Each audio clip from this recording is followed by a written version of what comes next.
9 years is a long time for me to keep confidence. William, thank you for the release. Now to back up a bit, to the congregations owning the vision that was placed before us. We began by an in-depth study of the feasibility of such a move.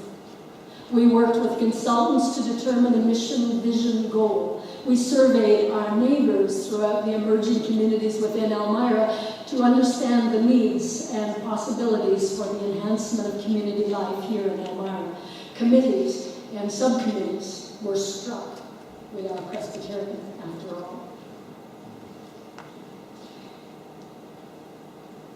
I will ever and always be in awe of the conviction and the commitment of heart and time, of talents and labor. I will ever and always be in awe and amazement that God led us to the people in this congregation that we would need to guide and lead us through these 9 years.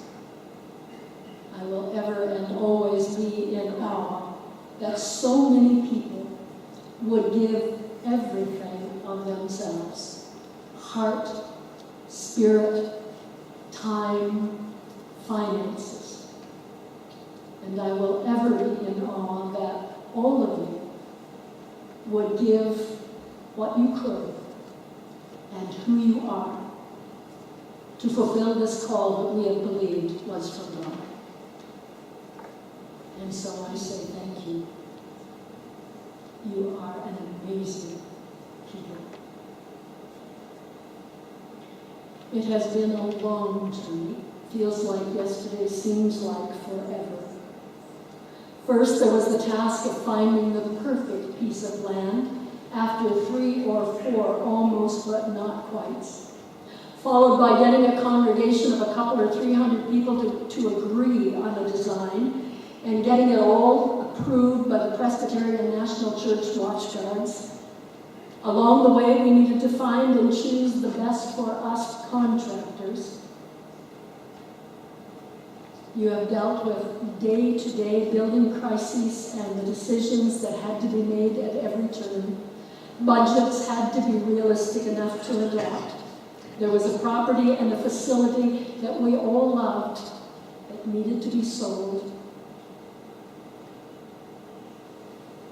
There was some honoring to do of the generations that found their faith and their home there and passed it on to us. And of course, there's always been in the back or the front of our minds a new reality called a mortgage. Surely there must be 100 other things that come to our corporate and individual minds. It has been a long journey. And en route, we encountered lots of waves.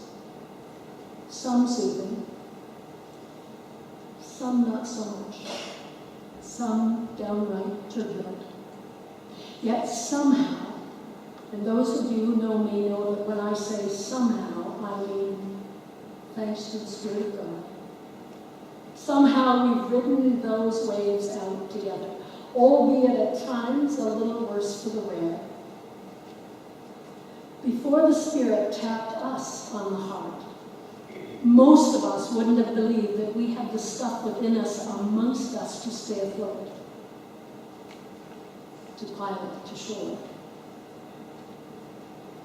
And when we've hit the darkest part of the night, when the wind seemed to block our way forward, when we were straining at the oars and we began to wonder why and if and how, the verse I shared earlier from Mark's Gospel, which God placed in our hearts, to which we have returned often on the voyage, has proved to be true. Jesus says, take heart. Take heart, it is I. Do not be afraid. And how many times have we felt the Lord getting the boat with us?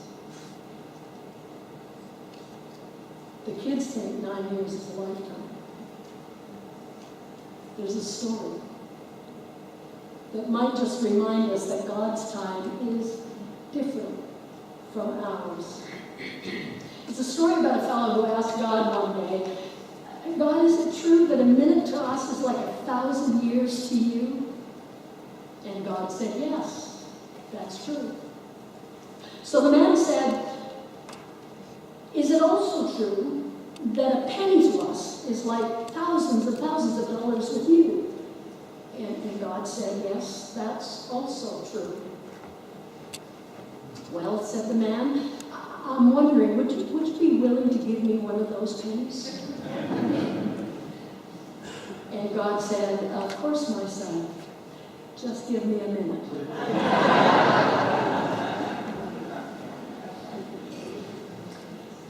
Are we there yet? You bet we are. With God as our helper, Jesus as our companion, and the Spirit as the wind beneath our sails. Sure, we have much yet to do. The finishing of the Center for our Youth and Children and Choir, that pesky thing called the mortgage. More importantly, we have the reaching out with the good news of the gospel to our neighbors, the engagement of mission locally and globally. We might say that our boat is docked, the voyage is complete. Now begins the journey. The walking day by day with the Lord, that we may come to know Him who leads us, that we may grow in our faith and together serve the Lord with joy and wonder all our days. Utterly astounding, barely begins to cover the feelings of this day. And all the people gathered round the throne of God, and together they said, Amen.